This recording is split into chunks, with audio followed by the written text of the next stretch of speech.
right, I'm with Suspended. I've been getting requests for a talk or an episode with Suspended, so here we go. Would you ladies mind introducing yourselves to listeners? Sure. My name's Amanda Castillo. I play guitar and I do vocals. Hey, what's up? I'm Channing Concho, and I play drums. Hi, my name is Autumn Concho, sister of Channing Concho, and I play bass and newest member. Thank you. Yeah, I mean, we can start with like, you guys had a show recently, about almost 2 weeks now, out in Albuquerque. It was after the Cavalera show. I thought we'd just kind of start with talking about that. What was your guys' like, I guess, reaction or like, highlights of that Cavalera show? I think the whole thing was just super, super exciting.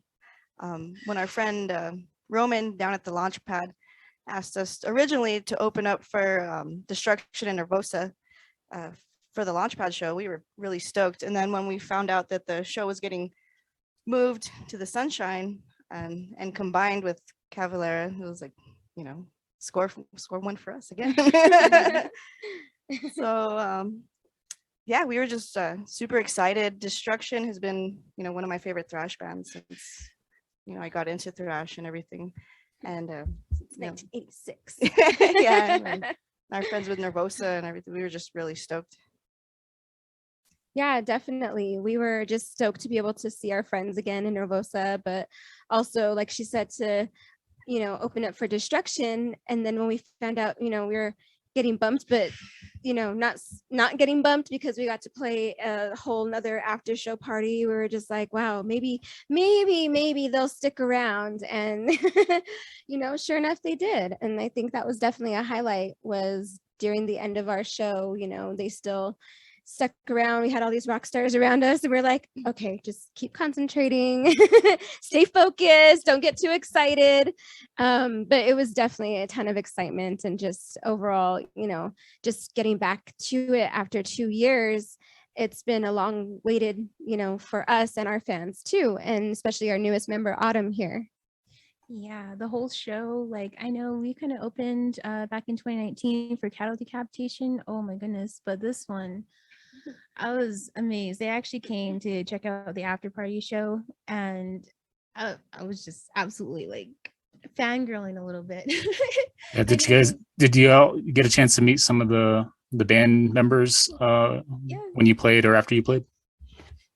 Yeah. Yeah, the guitarist from Destruction, we really got to talk with them, and yeah, we got to shake hands, and they gave us praises, and it was just like very, very meaningful and uplifting and inspiring. Inspiring for sure. Very cool. And just humbling, when people like that just, you see your idols on stage, and you only hope you get to meet them or take a picture with them, but when they actually stop you after your own show and tell you, how great you sounded, and just keep encouraging you, and that's what they did, and they just kept encouraging us to stick with it, just do what we do and continue to melt faces, and and I think that's what keeps us going throughout all these years. It's all the band members that we got to meet, opening for, for so many. There's so many to name, and it's just, they've all been so cool to us, and just gave us all the encouragement to keep us inspired, to keep writing, to keep touring, and we're a proud DIY band, so everything we do it yourself, everything's always been DIY. So to be able to have that under our belt and know that we've gone this far doing it all ourselves is, it's a great reward. Awesome. Yeah, for me, I think just Cavalera, like I'm a big Max Cavalera fan. I think I went to high school in the early 2000s, and so back then, like Soulfly, was considered a new metal band back then. Yeah. And I was like all about new metal, and when like Corey Taylor and like Chino Marino, all these like new metal artists were a part of the Soulfly album, I think the second album. Yeah. That's kind of how I got hooked on Cavalera. But then I later on got into Sepultura, and then just knowing the history that like Max and Igor are like the two guys that started Sepultura, and they did this. Still doing this tour. Just blew me Yeah. away, and yeah, I was just like in shock of like the whole like Cavalera performance. But that was definitely the highlight for me. We didn't get to see the whole show, which is, you know, a little bit of a bummer because we had to go back and get ready and make sure everything was good to go.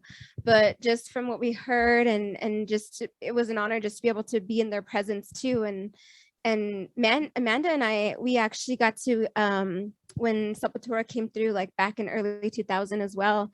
I don't even think Max was with him. I think it might have been Derek Green, but we got to hang out on the bus and just kind of you know, mingle with with the rock stars for a while. So to be able to, you know, have them in the same setting as us here in Albuquerque was just, that was a great feeling. And like you said, you know, Sepultura has been a big influence on us too, especially when we were teenagers and jamming Sepultura, you know, all throughout high school and cruising the res and you know, just having a good time jamming all those albums.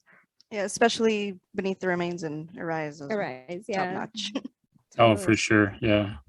Yeah. I mean, I've been like just thinking about that. I recorded some of the songs on my phone, and I've just been watching it over and over again. It's just like I just still can't get enough of it. And I follow the Cavalera Conspiracy like Facebook page, and they go live like at almost every show. So I probably like watch like every like live stream that they put up. Sweet. But yeah, it's really Nice. cool. That's awesome. Oh, and I understand you guys also had a history of, you guys had toured with Nervosa. Like, how was it like talking to Nervosa coming around 2 weeks ago? It was great. Well, when we went on tour with them, they had a totally different lineup. Oh, that's So, right. yeah, so Prika, she's the you know, the founding member, the heart and soul of that band. It was definitely great to see her, and she's just a wonderful person and really kind and just a good person. So it was definitely good to see her, you know, our shredding sister. So Yeah, totally. We didn't get to meet the other newest members because we were playing, but they got to see us play. And yeah, that's the only downfall to that part, was just not being able to meet the other ladies. But Prika makes sure to tell them, you know, hey, if we got a minute, we got to go check out my girls. And yeah, she's awesome. It was great to see her. Nice. But yeah, I just thought we'd touch on that first, and then kind of just changing gears, like just for, you know, I have a lot of people listen from all over, but for those not familiar with Suspended, can you talk about how the band started? Sure. So Amanda and I, Channing, we both started back in 2002, 2003. We were just kind of messing around. Amanda had some gear at her house, drums, guitar, bass, and so we recruited a couple more girls. So back then we were a 5-piece, believe it or not.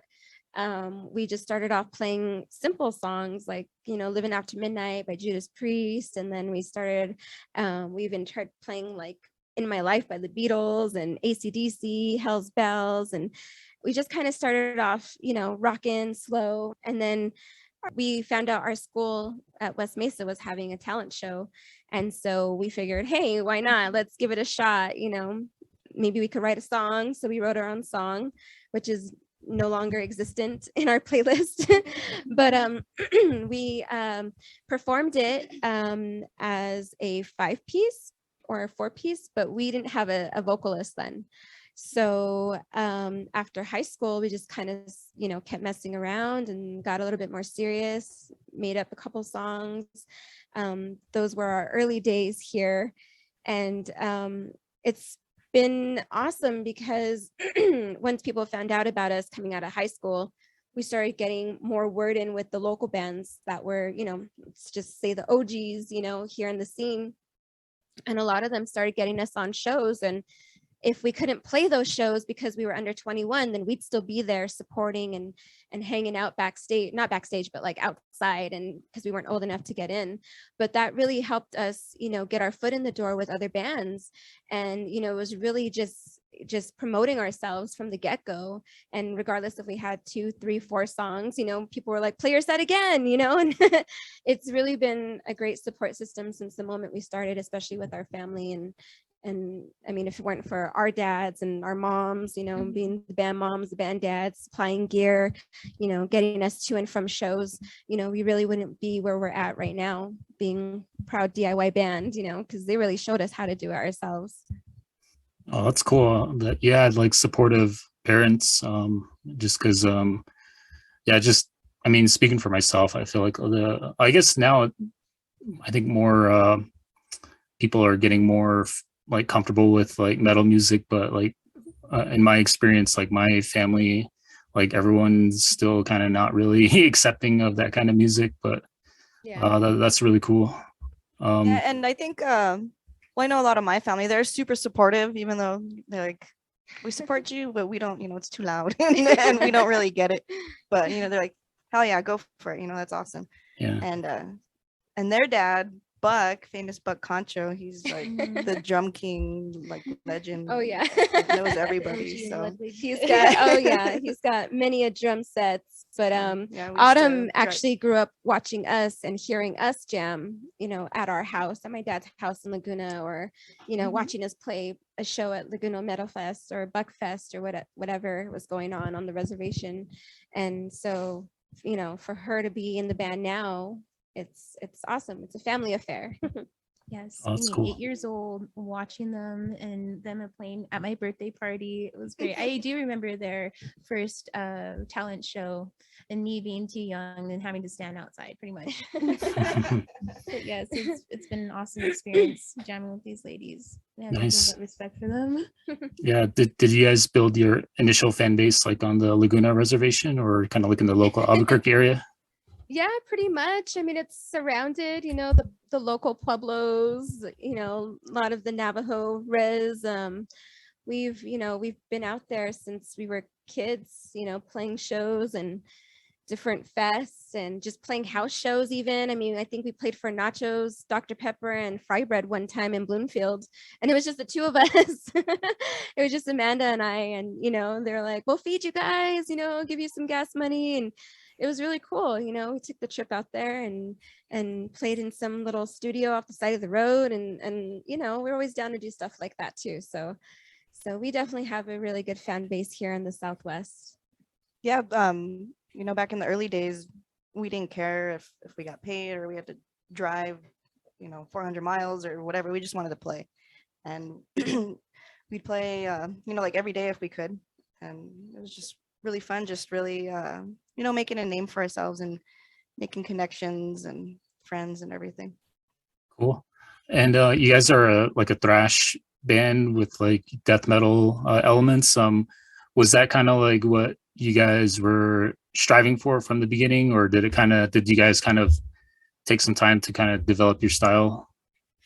I think it's definitely been an evolution, you know, because when I first got into playing music, you know, and guitar, it was like I pretty much started with like Metallica and Ozzy. That's like my foundations, and I just listened to that for like a whole year, like all, you know, Diary Madman, Blizzard of Oz, and Master Puppets, and just kept spinning that stuff, and then just kept on going deeper and deeper down the heavy metal rabbit hole.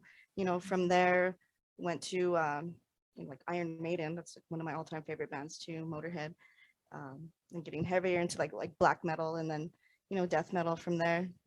So I don't think we ever really was like, oh, we have to be like this type of band. It's just been like a natural evolution. And you know, my inspirations come from all of that. You know, I describe our music as melodic death thrash. So, you know, when I try to describe our music to people, it's like, you know, we have like our cool, like acoustic, pretty parts that you'll probably like, and then it's gonna get heavy and it might scare you away. And you know, if you're not used to metal, but you know, if you're a metalhead, I think you're just gonna eat it up because it's a lot of variations and musical movements and stuff. So Totally. And Sure. we started off thrashy, you know, we started off simple thrashy. But like Amanda said, once she, started going down that rabbit hole with all the metals, that's kind of how she got inspired, just writing a bunch of different stuff. And she was in classical guitar, I was in orchestra, so we already, we both liked that symphonic, orchestrated feel of being melodic.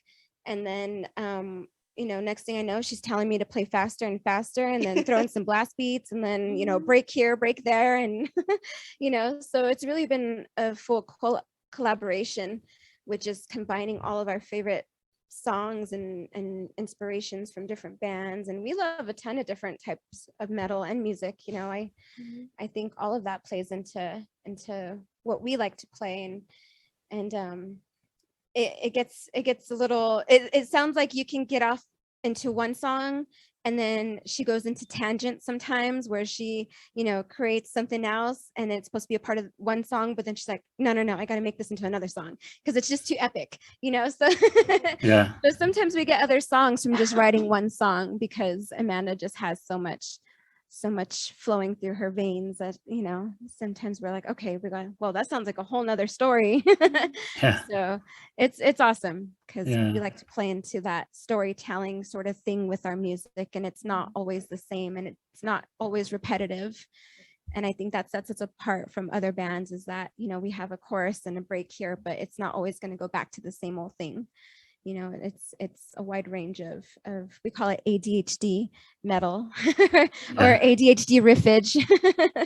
Yeah, I noticed that. Yeah, I listened to I mean, all your music is on Spotify, and yeah, I suggest listeners check out like all you guys' music. But yeah, I did listen to the Prelude to Indignance, and then yeah, like you said, it's kind of like straightforward thrash, and then the Hollowed Minds, compared to that one, Hollowed Minds, yeah, definitely has more melodic lead guitar, and definitely the vocals. I thought the vocals like has like a really a lot of death metal influence on that Hollowed Minds album. So yeah, I definitely noticed that.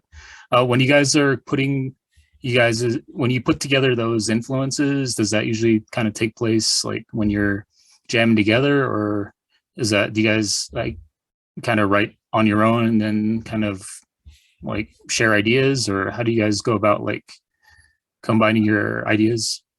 I think it's a little bit of both.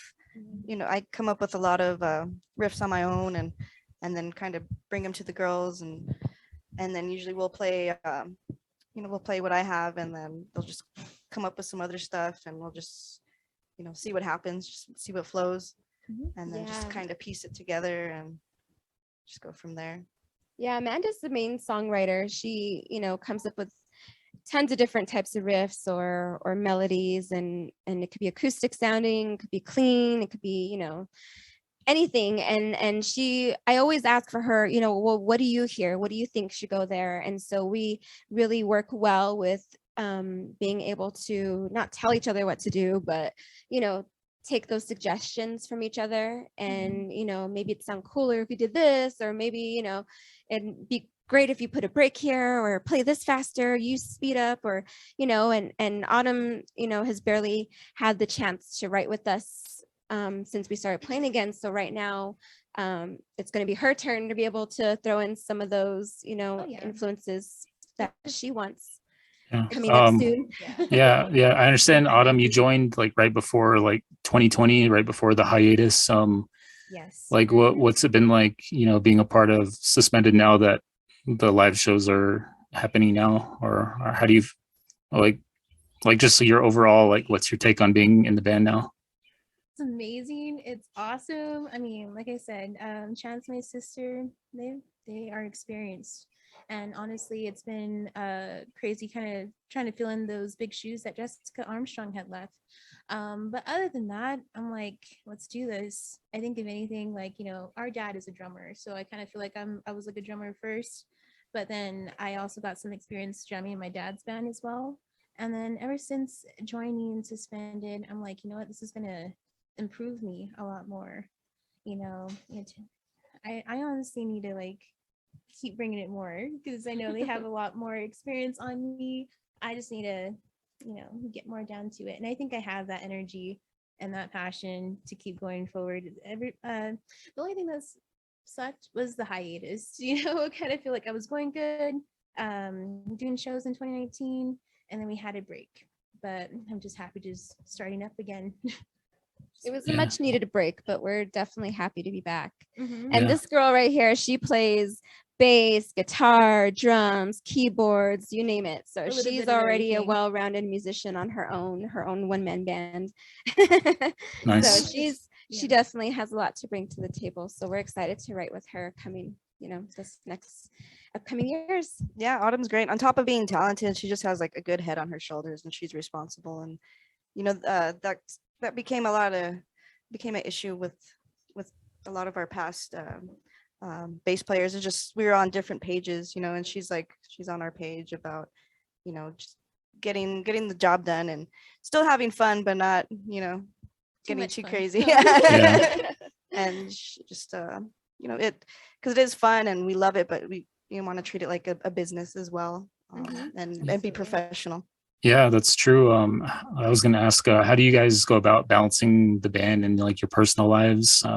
I was doing some research and I understand that you guys have families now. I mean, we're all, kind of, I myself included, getting older and trying to, stay a part of the metal scene, but at the same time, try to, take care of our personal lives. But how do you guys take care of that balance between the band and your personal lives? Well, for me, it's definitely like 2, 3, 4, whatever full-time jobs, and so we got to go to work, pay the bills, and then it's like, well, do you want to jam or not? And it's, well, yeah. So I wake up early, stay up late, make time on the weekends to play. Unfortunately, I don't get out as much as I used to go check out shows, because back in the day we'd go to shows like every night.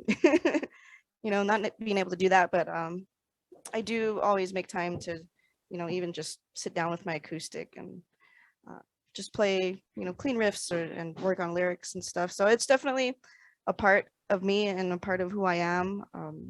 I find that guitar and metal in general is like my therapy.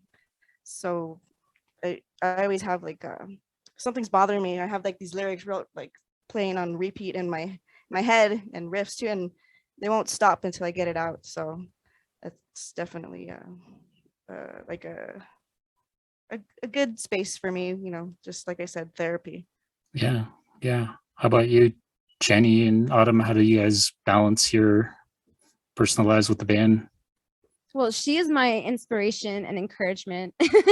Amanda right here. Ever since she became a mom, and I'm a new mom still to a 2-year-old toddler. And so I'm still learning and growing. But, through it all, honestly, Amanda's been my rock, because right before we went on tour with Nervosa, I had just quit drinking alcohol. I was on my first year of sobriety. And so, anything that I felt like was pushing me down, or anything that I felt was negative, I just thought of Amanda because of everything that she does and everything she's gone through. Even in the past, we've known each other since we were kids, and she's just such a strong woman. So to know that she can get it done, I know I can get it done. So anything that crosses my path makes me feel like, you know what? No, it's not worth it. It really is. We've been through this for so long together, and we were kids and now we have kids. So if we're going to be doing this, we're going to be doing this as one big happy family, so we're all doing it together. And it was harder through the pandemic because we were on lockdown. We couldn't do much. I was focusing on my new baby.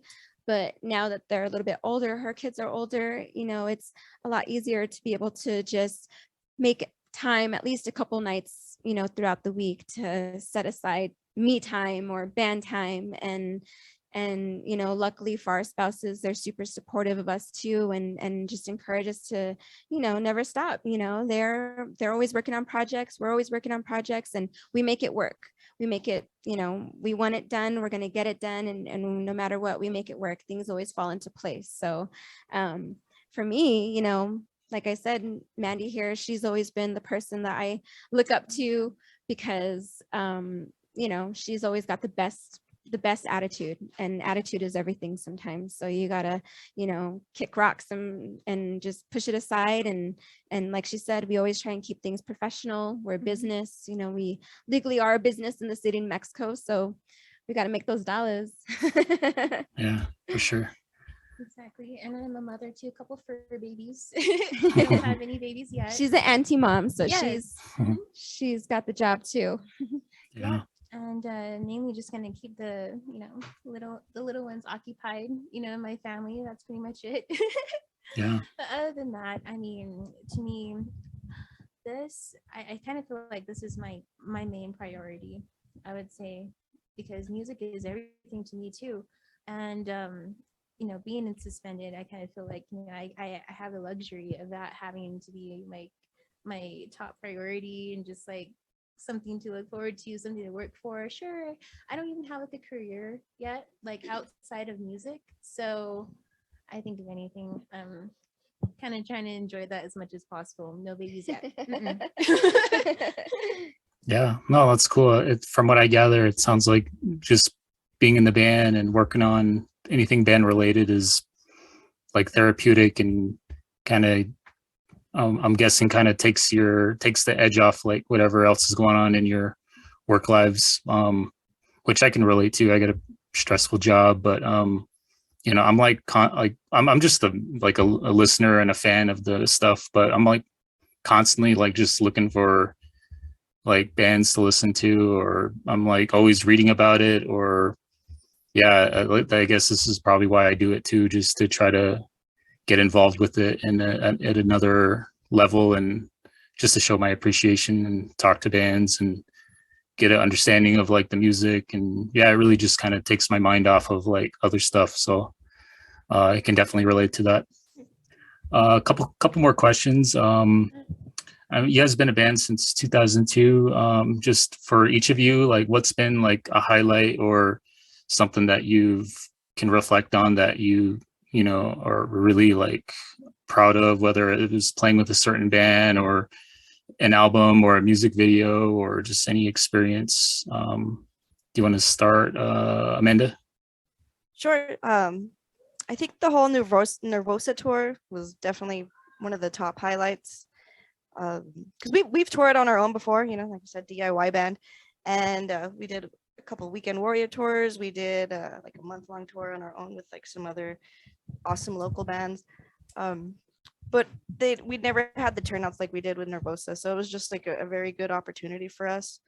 And then besides that, my favorite moments was just opening up for our favorite bands. That's always been, the number one goal is just to share the stage with our idols. And even if they didn't stick around or whatever, it was just an honor to play on the same stage as them, like with Suicidal Tendencies, Creator. Those were like some really awesome bands for me. For me, I'd have to agree also with the Nervosa tour, because I remember when Amanda first showed me the Nervosa video, and we were still really young too. So we were just trying to get out there and play more shows. And when she showed me that video, it just blew my mind. Like, cool, there's other chicks out there like us, like, like to play heavy metal, thrash metal, they're from Brazil, and we're just like, wow, this is, super cool. Like, why can't there be more, metal chick bands like this here that we can jam with? But the fact that we got to do the whole, not the whole tour, but the North American tour and Canada, that to me was just, amazing to be able to travel all across Canada. We literally, went in and out through the entire country. And I think one of the highlights of being Canada was, I can't remember exactly where we were, but we played at this bar venue, and some First Nations people had come up to me, and they're like, "You're in Suspended." And we're like, "Yeah," they're like, "Oh my gosh, we came just to see you. We saw you play on the Gathering of Nations stage 49 and, just on powwows.com." And we were just like, oh my goodness, like, of course they're from Canada, so they're not coming out to Albuquerque, but Gathering of Nations is just this huge powwow here. And just the fact that they watched us, over the internet on powwows.com, I was just like, wow, we have fans way out here in Canada, and they're just as excited to, meet us as I am to be here. It was just a really awesome feeling to be able to feel that from other, First Nations people, and just the fact that they know of us in their First Nations. And also, there was a time, one highlight for me was back when we were a 4-piece, we were still fresh out of high school, or maybe still even in high school, but we went to go see Overkill, and we didn't get to see them because we were too young. So we went just to hang out outside Launchpad and listen in and just jam out. And so we're our 4 of us little girls out there all starting our own mosh pit and, in the back of Launchpad. And then all of a sudden, one of the door guys who knew us, he opens the door and he's like, here, I'll keep the door open for a minute. So he lets us watch, while they're playing. And, Dee Dee sees us and he looks over and then he hands us his Gatorade. And then, Bobby Blitz looks over, and next thing we know, he's outside smoking a cigarette, throws a cigarette down. And I never smoked cigarettes, but that night I did, because we picked it up. And, and we're like, I'm smoking Bobby Blitz cigarette. I didn't care. But that was definitely a highlight that I'll never forget. And that was one of the perks of just going out and flyering for ourselves and promoting ourselves and telling them about who we are. And just that was kind of the very first points in our own self-promotion. So that was a good time. I never knew that. That sounds freaking awesome. Yeah. Oh, so many stories. That's cool. And you know what? With them telling their stories, it's the first time me hearing them too, because I haven't been on tour, I haven't done anything of that nature yet with Suspended, but I'm looking forward to it. Like, I'm ready to go full force. I feel like I have a lot of the stamina and energy to actually do that.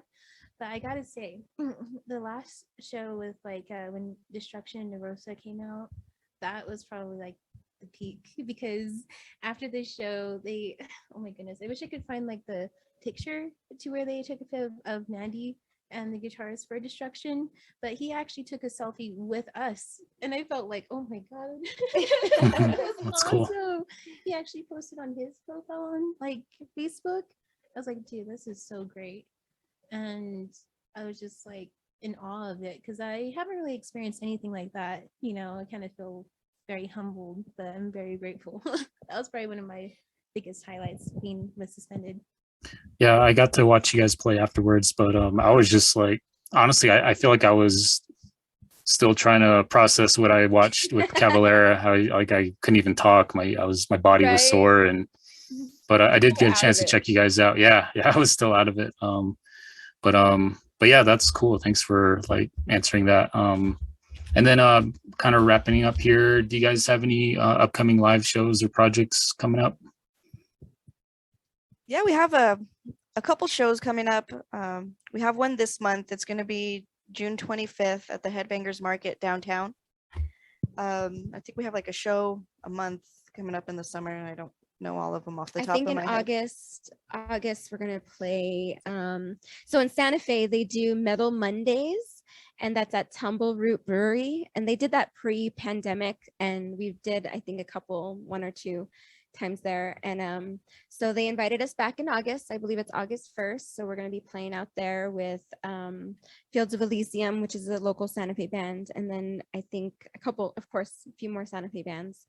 And then I think we're going to get out to Colorado, September. Oh yeah, Weekend Warrior Tour in Colorado, September. So working on the details for that. In August is the 2022 International NYDM Annual. And that's hosted by the NYDM chapter here in Albuquerque, or in New Mexico. And so it's an international club that formed in New York for extreme and underground metal. And this year, Albuquerque was picked to host. And so we'll have a 2-day event at the El Rey Theater downtown, August 12th and 13th, I believe are the dates. It's a Friday, Saturday. But tickets are on sale for that too. And there'll be a ton of local bands, a bunch of traveling out-of-state bands, vendors, and we're hoping to get some of the car clubs involved as well to come, show off what Burke has to offer as far as the car culture.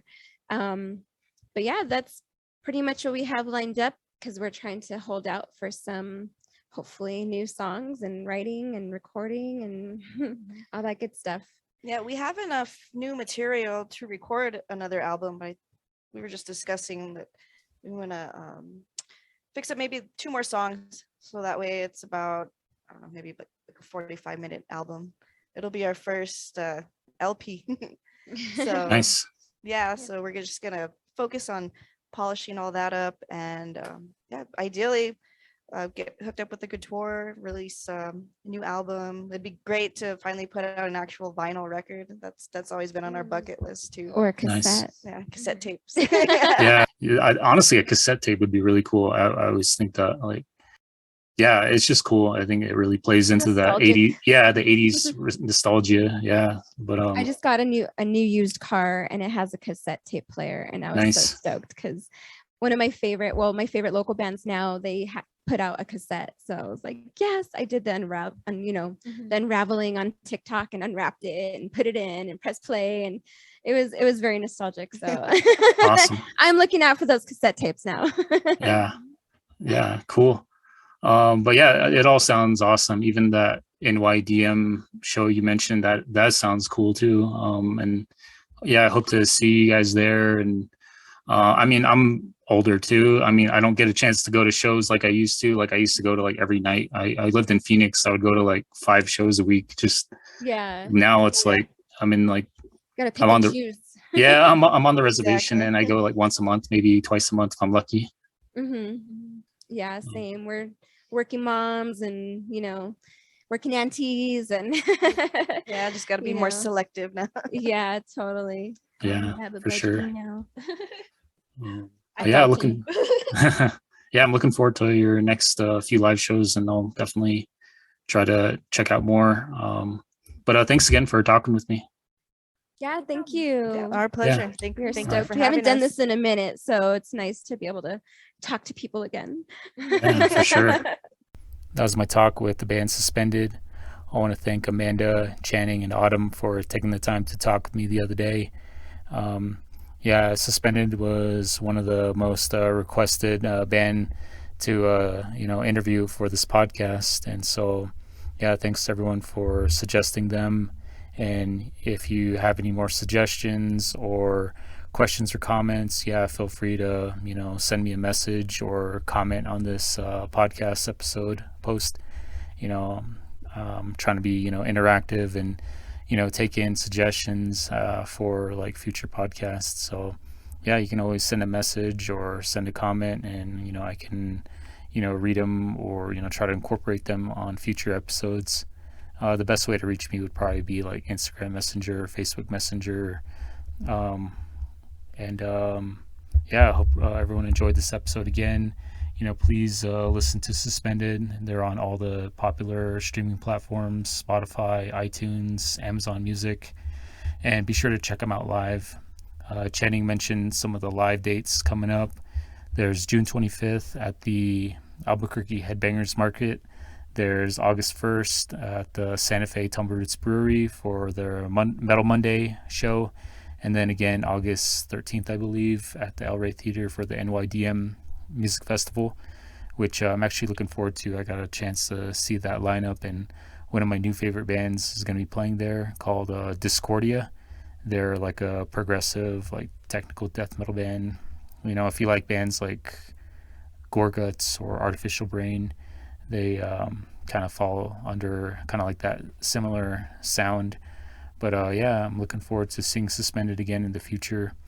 And I'm going to go ahead and play one of their songs from their 2015 release, Hollowed Minds. This song is called When the Smoke Clears. And after that, it'll be the end of the podcast. So yeah, thanks again for listening. Take care.